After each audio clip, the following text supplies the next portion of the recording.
Hey peeps, thanks for watching again. It's always awesome that you do. So you can see straight away that I'm not in my usual spot, which means that this isn't actually going to be a plant video. So if you were hoping to see plants, then yeah, that's not going to happen in this video. So you can stop watching at this point or carry on if you're interested. Completely up to you, but yeah, no plants.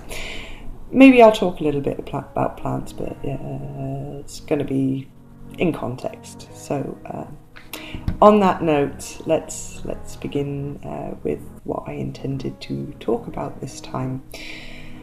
So I've been doing some thinking. It's all been a part of my process so far on my healing journey, and I was looking through some of the videos on my YouTube channel, and you may have noticed that I've done a couple on perinatal loss, and I'm trying to document how I was back then, how I'm doing now, kind of just to see how far I've come, and something just to look back on, kind of thing, as strange as it may sound. And I've kind of been avoiding talking about that so much because, you know, I've just been having a lot of fun with my plants and my painting, if I'm completely honest. And I know I don't show my painting on this channel. I haven't shown you before. I've mentioned it, but I've never shown you what it is that I do. And basically I paint on glass.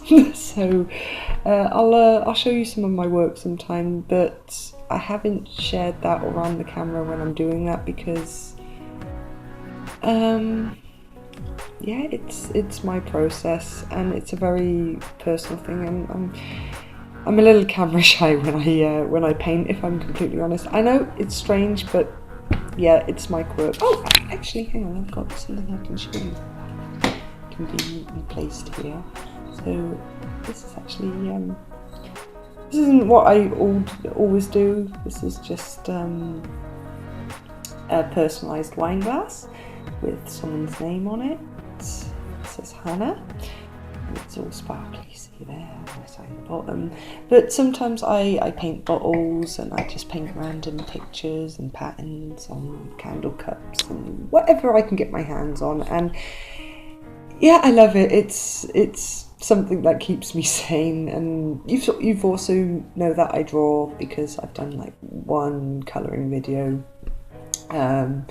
But I'm having trouble getting the angle right on that one, so I haven't really gone into depth on that one. But yeah, going back to my channel, it was mainly about the plants.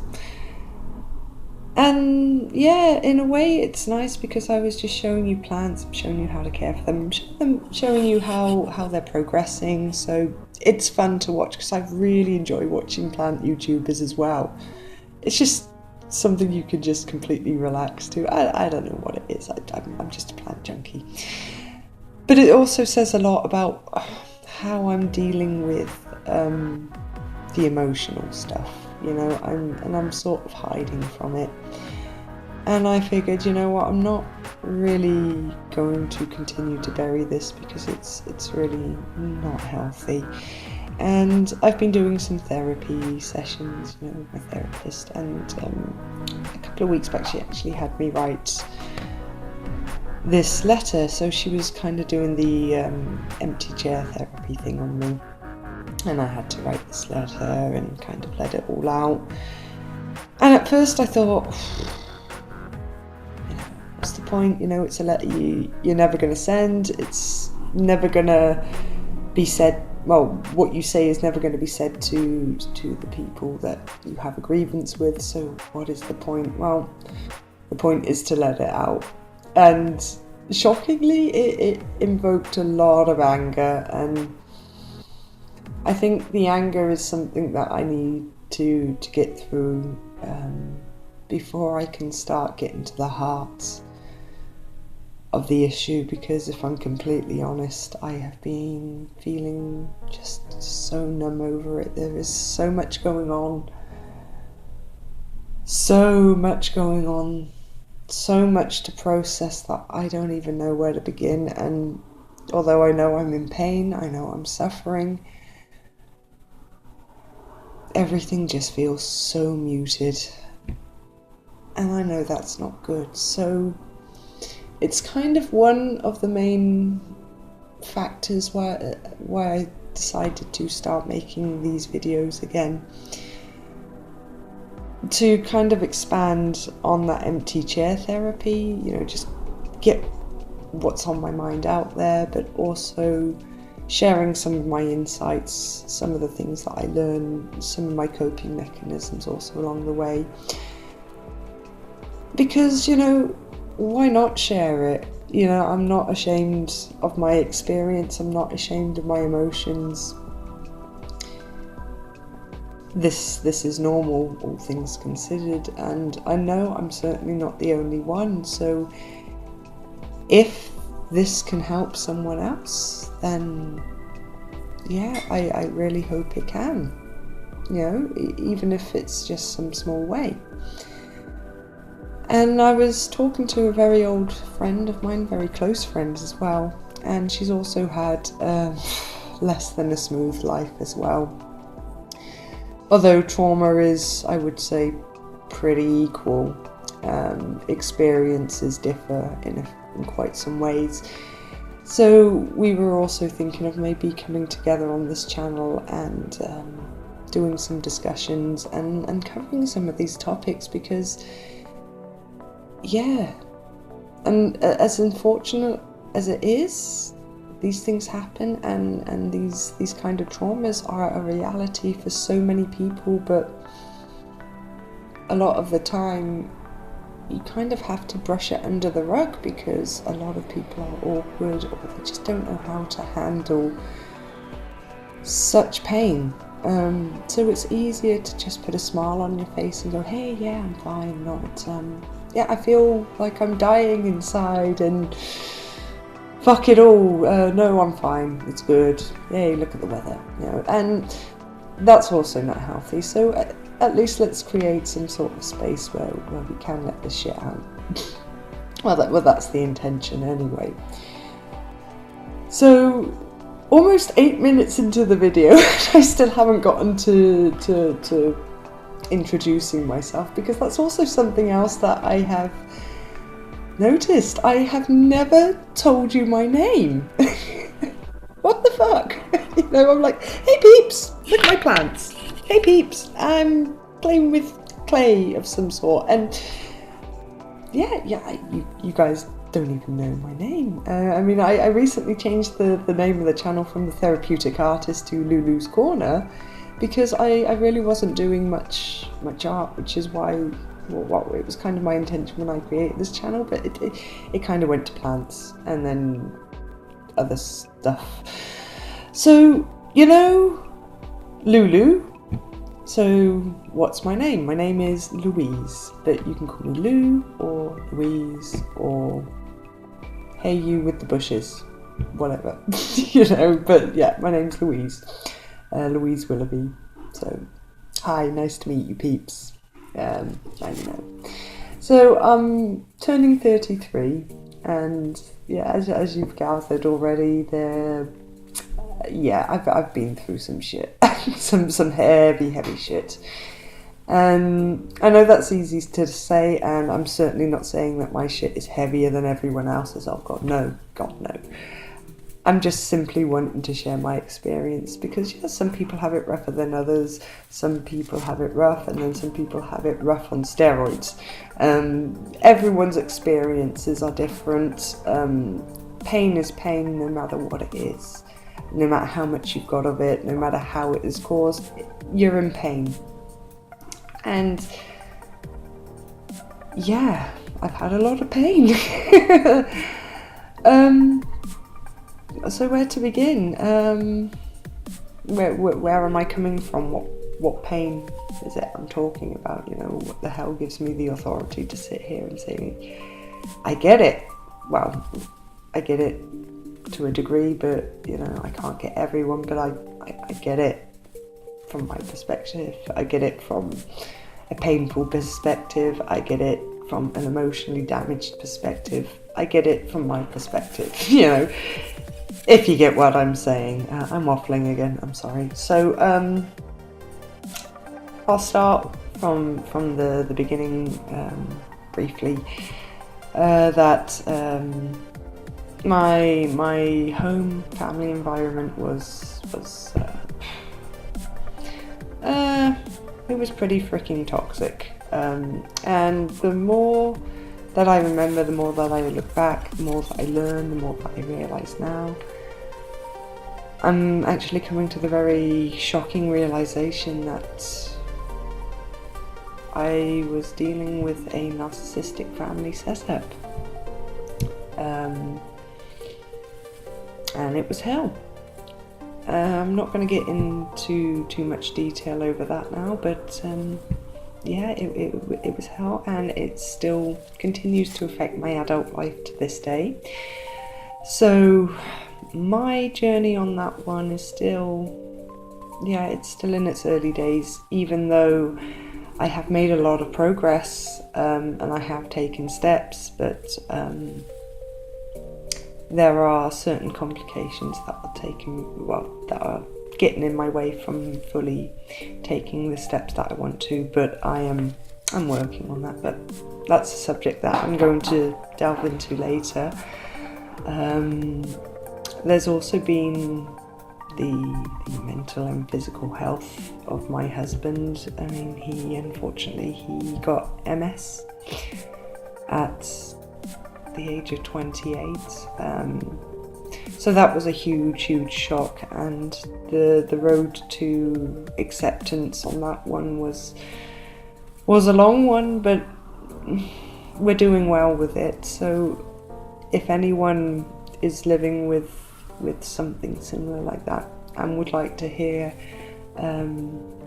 from our experience anyway, how we got through that initial diagnosis and how we're coping with it and how we have been coping with it, then I would be more than happy to talk about it, because yeah, again, the subject of MS or fibromyalgia or any of those horrible, silent, nasty neuromuscular diseases, neurological diseases, you know, on the outside you look fine, but on the inside every day is a struggle, every day is a battle. You are living in constant pain with very little energy, yet you are picking up every time and trying to appear normal. I mean, that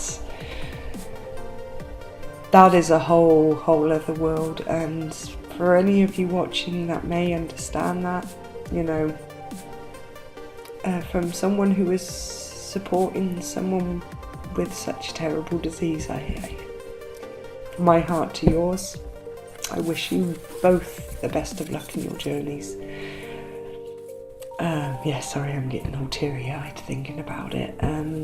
We also had problems with mental health as well. I know the story, the saga continues. It really has been a rough ride. We had a neighbour from hell situation, which again I'll get into in another video, because this video is already going to be long. I mean, I'm already 14 minutes in and I'm still on the introduction.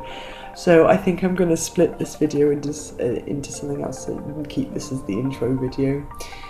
So yeah, we had a neighbour from hell situation, and yeah, it really escalated to the point where my husband had a psychotic break, and there were two relapses because this situation with the neighbour, it was really out of this world insane. He was, well, from when I was talking to the police officers and the psychiatric doctors and the team that were taking care of my husband at the time, and we were describing the situation and his behaviour, they said he pretty much sounds psychopathic. So yeah, wow, kind of thing. We were trying, but unfortunately the legal process here in Belgium, yeah, you've got to go through channels. It was a whole fight. So if you're interested in hearing that story, I'll fill you in at another time.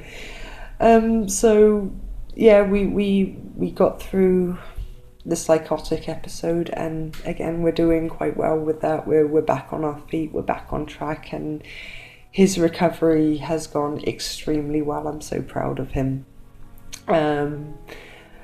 So then about a year after that, then my mother suddenly died. It was a brain hemorrhage, so no one saw it coming. She was there one day, she was gone the next, and yeah, that was something else. That was really something else. It rocked everyone's world, and my grandmother, that's her mother, she had to bury her only daughter, and I remember being there for her and just seeing the grief, the pain, and little did I know that just over a year later, that would be me. That was a hard realization, and to say it fucked with my head is putting it mildly. So I'm working through that. So that's basically been the journey of my trauma so far, and that's why I think it's important that I talk about it and help myself as well as helping others to process, because it's really it's heavy shit. I mean, everyone's situation is different, every situation is unique. But yeah, sometimes we can draw parallels, so you know what I'm saying.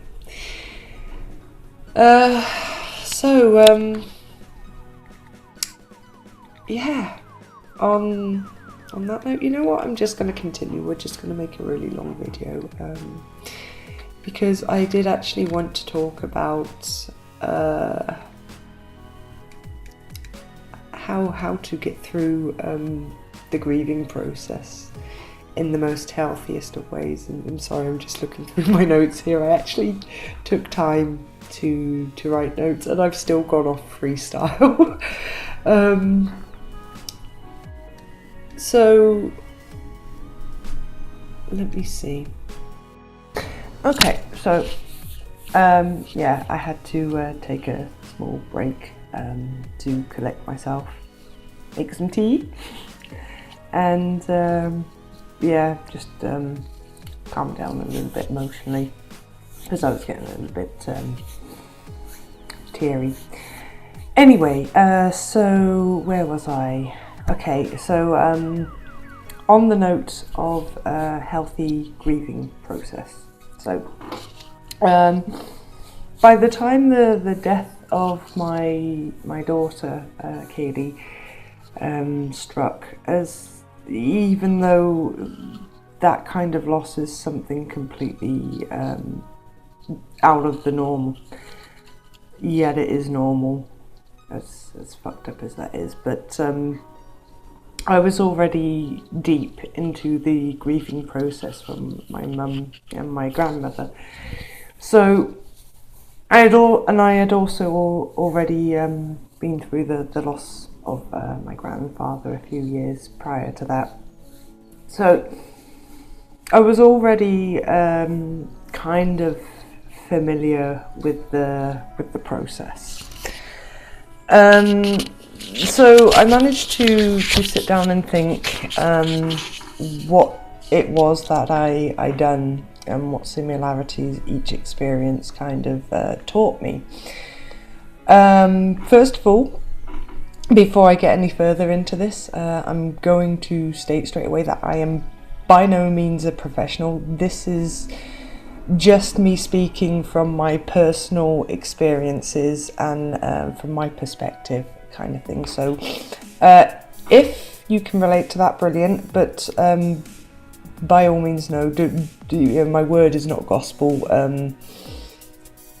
I'm just another person going through it and trying to make sense of it. So if you need professional help, then by all means, I can't encourage you enough. Go seek that, because I'm also seeking professional help myself. So that being said, there is no right or wrong way to grieve. No matter what anyone tells you, there is simply no right or wrong way. There is only your way. Now, the way you might react could be completely a surprise to you. It could be something that goes against any expectation in those little scenarios that you run in your head, you know, those hypotheticals, what would I be like, how would I react kind of things. You know, we all think those things. So you could end up surprising yourself with your expectations. So the first thing to keep in mind is that all you can do is go with the flow. You react how you react, and there is no should or shouldn't or right or wrong. So how you react is how you react. Roll with it. What else? Yeah, and people will try and give you advice and tell you should be, or you know, time's a healer, it's already been this long, you should be feeling better. No. It's your pain, it's your complex emotions, this is your loss. No one can dictate to you what you should or shouldn't be doing, unless you're really being unhealthy about it, like you're self-destructing, you're drinking, you're abusing drugs, you're just going completely off the rails, and it's clear to yourself and everyone else, or maybe not even to yourself because you're so lost in the storm kind of thing that you're just going nutter-butters. So of course, if people are genuinely concerned because you're not acting in your own best interests, then yeah, by all means, there is a point where you do need to listen, because you know, ultimately these people care for you and they don't want to see anything bad happen to you, or you harm yourself, or God knows what you might end up doing. So by all means, keep your ears open, but only to constructive concerns, not judgments, if that makes any sense. So moving on, the most common things that you will hear about is the famous 5 stages, and those stages are denial, anger, bargaining, depression, and then finally acceptance. Now, the biggest misconception about those 5 stages is that, we'll just robotically run through these stages, they'll come one after the other and they'll last this amount of time, and poof, grief done. You know, yeah, you can go ahead and your world starts spinning again, and it really doesn't work like that. Grief is complex. From my experience, I found myself bouncing around these different stages at various different times, several times over, in no particular order.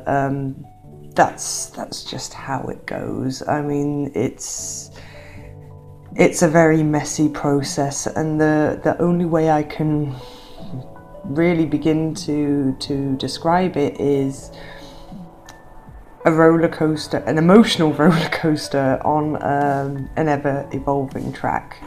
You just do not know when you're going to take a dip, when you're going to take a peak, or if the track is just going to completely crap out and fall out from under you. You just do not know. So yeah, you'll experience these stages, but not in the way that the textbooks portray it. Again, the best advice I can offer you is just roll with it. Just take it moment by moment if need be, but just don't question it. Embrace it, experience it, take note of it.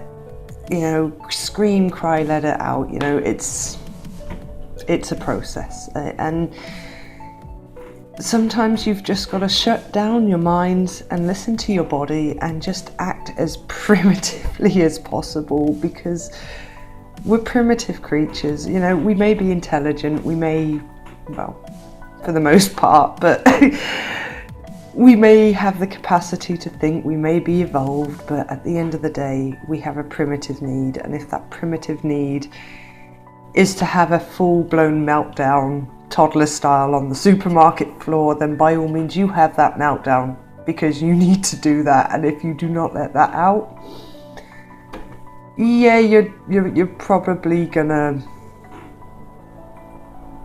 lose your shit completely, for want of a better terminology. But yeah, it's not good mentally. It's poisonous. Let it out.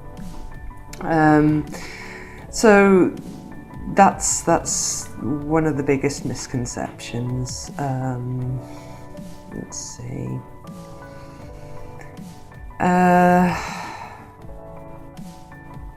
I've lost my train of thought again. Just a moment, guys. Yes. So the second biggest misconception would be that grief is all sadness, it's all pain, it's all black clouds, and that's really not the case. I think the perception on that one got a little bit distorted, because grief is associated with loss and immense pain. But I think it's a little more healthier to kind of see a flip side to it. I mean, when you break it down, grief is a powerfully painful emotion, because you felt something incredible. And you had the most amazing connection. You felt the most intense love. You were so connected to this person on such a deep, profound level, that the sheer fact of them not physically being a presence in your life anymore rips a complete void in your heart and your soul, and you feel that void, you feel that absence, and the realization hits you that all that you have is all that you had with that person is all that you will ever have ever again. And that realization is the hardest, most bitter pill to swallow for anyone. But a lot of people seem to be blind to the fact that you felt these amazing things in the first place. You had that amazing person. You had those wonderful experiences. You've got those amazing memories. You felt that love, and it was mutual. And even though they're gone, nothing in the world will ever change that or take that away. Those moments are yours, and they're there forever. And that is something to be truly blessed for and to be thankful for. And no matter how long, I'm sorry, I'm getting emotional again, no matter how long or short that time was, there is always something to be thankful for. I mean, I'm even thankful for the very short time I had with Kaylee. I've been through those reasons,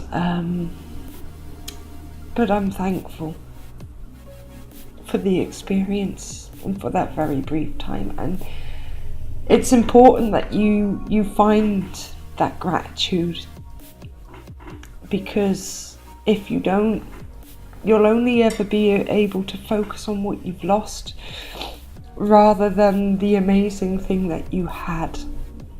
And that thought process kind of helped me a lot, because although I'm in a lot of pain, I'm thankful, and I can look back and I can smile, and that's important. That's really important, I think. Hey, sorry about that, guys. The camera seemed to stop on its own there, but yeah. So being thankful. And now, what I've generally tend to have found is that people seem to get stuck if they can't find anything to smile or show gratitude or be thankful for. All they can see is the loss and the pain, and they kind of get stuck in this vicious circle of grief, with no sort of way to soothe it. So the pain becomes paralyzing for them, and that's when you get issues with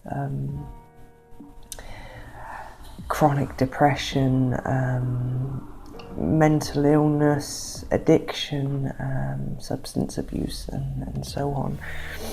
And those are the people that can never look back and remember the good times, but only the loss. And those are the cases when you really need to seek help, because it's not healthy, nor is it normal, and ultimately it's just going to cause you agony when you could be healing. So please get a help. Or if you know someone that you see that they might be having trouble or becoming stuck, just be patient and be there for them. Show some love, and give them a guiding hand. Sometimes it's a little bit above your pay grade or your qualifications. I mean, and sometimes it does require you maybe going and getting professional help or advice, but yeah, but just watch for that. So yeah, that being said, there's some basic kind of steps or needs that you need to consider and undertake while you're on your grief journey. And thinking them over, yeah, I've managed to split them roughly into about 5 or 6 points. I forget now, but that's why I made notes. So the first need or step would be acknowledging the reality of the death. As silly as that sounds, excuse me a minute, I've got my tea, it's getting cold. So, oh, that was annoying. My WhatsApp went off and it stopped the video. So yeah, I'm just gonna sip away on this, by the way. So, it's chamomile. Let's keep it zen. So acknowledging the reality of the death. So this first need / step in mourning, that it basically involves you being real with yourself. I mean, it's really easy to slip into sweet denial and just stay there. You know, it's all cool. You know, the house is on fire, but I'm cool. I got my tea. So fuck it, what problem? So it's easy to do that, but don't. It's simply not an option. And as painfully hard as it may be, you've just got to confront the reality that someone that you care about, you love, is simply physically just not going to be there anymore. They're not going to be a physical presence in your life anymore, and you've just got to face that. Whether the death was sudden or anticipated.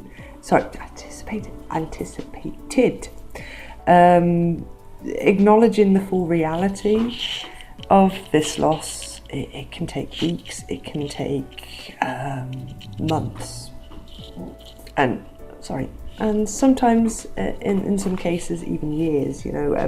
That's, you don't want to be spending years on that, but you don't want to rush it either. But anyway, I digress. So the bottom line is these things can take time, and there are contributing factors such as shock, for instance, and denial is, after all, one of the 5 stages. So yeah, you're gonna spend a little bit of time there. So you'll probably find yourself trying to push the reality of the death away at times. You may discover yourself replaying the events surrounding the death, confronting memories, all sorts, the good, the bad, the happy, the sad. But this is all really important in the need for mourning. It's kind of like when you talk something out to process it. It helps you just get through it a little bit. So you don't sit there and dwell. And yeah, that's also something else I was going to mention as well, because there is also a big common misconception between mourning and grief. And the best way to describe it is that grief is what you feel on the emotional level. It's how you feel inside. It's that pain, that sadness, it's how it affects you. Whereas mourning is the outward action. That's the actions you take to get through your process. Whether it be counselling or having your little rituals, such as lighting the candle or praying or something, or doing something in memoriam. That is the mourning. Or even something as simple and traditional as wearing all black. That is the process of mourning. So although they're commonly mixed up, they're 2 very different things. However, they do go hand in hand, and you can't really have one without the other. It's part of the healthy balance and the process. So you need to feel it, you need to act on it, basically. That's why there's 2 different words. So, as I said before, just be patient. Be patient with yourself, be compassionate with yourself, be gentle with yourself. But also, if you are supporting someone through this, also be patient with them, be compassionate with them, and you don't sympathise. There's no room for sympathy. No one wants sympathy. You just need to empathise and just try to understand where they're coming from and where they're at. And if you don't, just listen to them. I mean, even if nothing is said and you just sit in the room drinking your tea, chilling, and it's just quiet, it's just the 2 of you or a few of you, and that's even okay. Sometimes just being there is enough. You don't need to say anything. And I'm sure a lot of people will understand what I mean when I say that. So moving on to the second need / step. So, if you like the cup, by the way, it's also another one. It says be kind. So you have to embrace the grief. Embracing the pain of loss is something that we naturally don't like, of course. We don't want to do it because, ow, and it's kind of like the primitive, ooh, pretty fire, but ow, it hurts, it's hot, we don't want to touch it, and sometimes after it's burnt us, we don't like to look at it. So, it's again going back to a primitive level, but anyway, I'm digressing again. it's easier to avoid and deny than to confront and start making peace with it. The fact of the matter is, you are now a changed person in a new reality, and you simply need to make your peace with that and accept that, because life simply is not it's not the same. It's changed, and it's changed you, because whether we want to admit it or not, who we associate with the most makes up a part of our self-identity, and when we lose someone that is close to us, we lose a part of ourselves. So in this time of turmoil, it's a process of learning to make your peace with that whilst rebuilding and finding that new role, that new identity, and reconnecting with your new self. And in order to do that, you must fully embrace that pain, those emotions and those memories. It's the only way you are going to stay on your path to healing. It's a heavy load to carry, and it's normal to feel completely overcumbered and bogged down.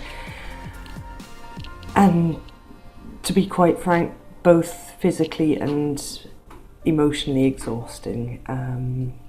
There's no shame in taking a little bit of a break, and there's certainly no shame in asking for help.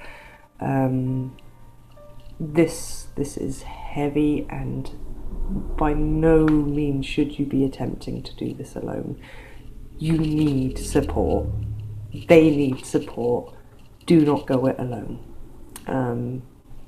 But there will be times where you need to go it alone. You need to find your own 2 feet, but you're not a lone wolf here. You are surrounded by people that love you. So use that. Rely on that. And yeah, you'll be there when those people need you, but right now you need them.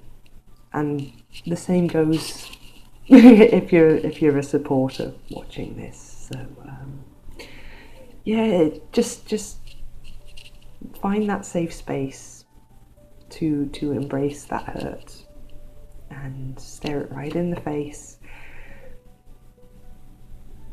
and know thy enemy. That's the best way I can kind of word it, you know. You know, it's kind of almost unfortunate and kind of baffling to me that to show emotion in our society is seen as weakness, and it's a very awkward taboo thing. You know, people are always like giving, and as well-meaning as it is, you know, stay strong, oh, time's a healer, you know, they expect you to keep it together, and they will praise you if you are, quotation marks, doing okay, and you seem like you're just keeping your chin up and getting on with it. But if you show emotions publicly, so, oh, look, oh, I wonder if she's okay, oh, and yeah, no. You know, people, you just need to kind of see it the other way. If someone breaks down and cries, and you know why, it's not a weakness. It's, if anything, it is a strength to say, this is how I'm feeling, and I am not ashamed of it. I loved this person. I feel that loss, and I am not ashamed of it. That is real strength. So don't let anyone tell you to cheer up or don't cry or you shouldn't still be feeling bad, because time is not a healer. It makes it easier because you have time to process everything and think about it and heal. So of course it makes it it makes it easier, but it does not take that pain away. And the pain may fade because it's not so fresh, but every time that you think back and you realize they're not there, your heart hurts. So time is not a healer. It's just a painkiller. That's, yeah. Oh, I'm full of good quotes today. I'm really on a roll. So, moving on to step 3. Remembering the dearly departed. Also I've covered this before.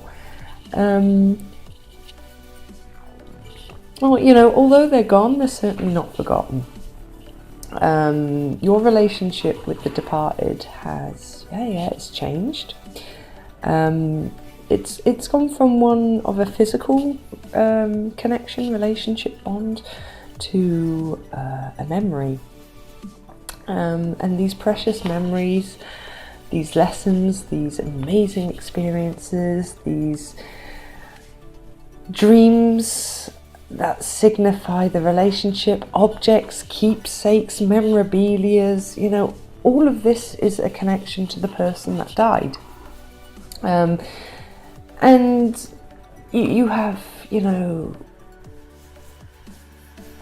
I'm sorry, I'm losing my track again. So all of these things are stuff that you can physically connect to the person with, because they have that special connection. And in these dark times, with the best meaning intentions in the world, people can say and do the most insensitive and dumb shit. And it's not because they're being assholes or cold or anything like that. It's just when things are bad, people can be awkward. They just don't know how to handle that. That's just how some people are. We got some nurturers and then we got some derpies. Okay, they're just a little emotionally derpy.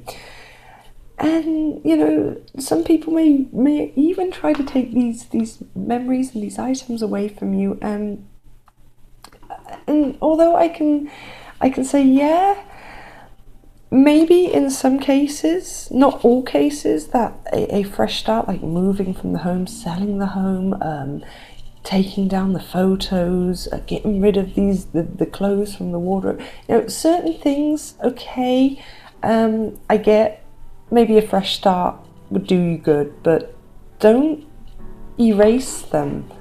You need these things. Like I said before, that they are the physical presence of that person. It's the only physical presence of that person that this person has.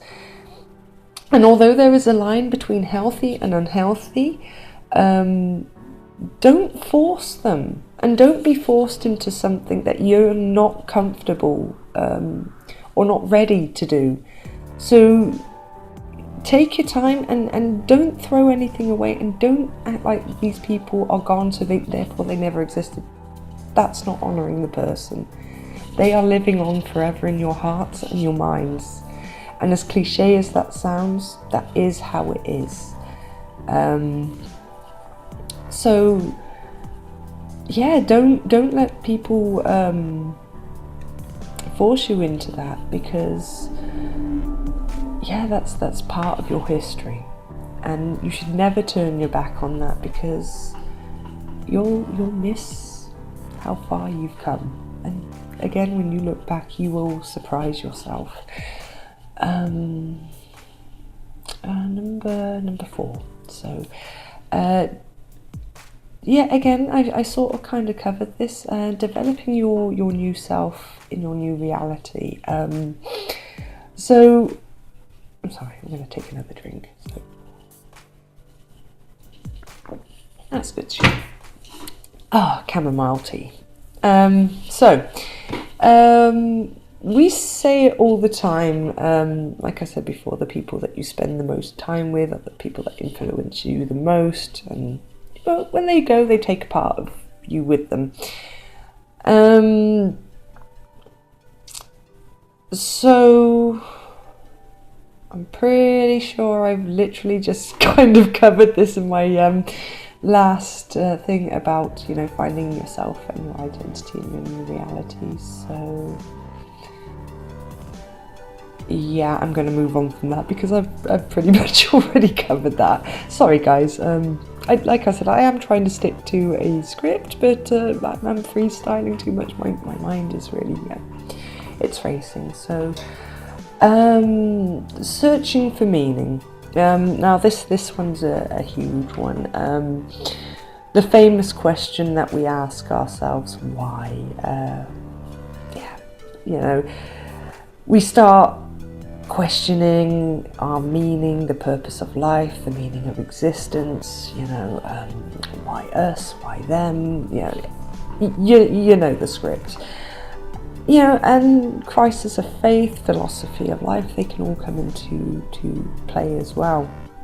I mean, and maybe you'll even explore religious and spiritual paths where you didn't before, or maybe new thoughts, processes or ideas will open up to you. This is all a wonderful, exciting part of the journey, but it's also not very healthy to dwell on the hows and whys, because sometimes it just is. Again, going back to my daughter Kaylee, we still have no idea what killed her. We know that she died, but we don't know why, and the doctors have still not been able to give us any answers, and it's now 5 months later.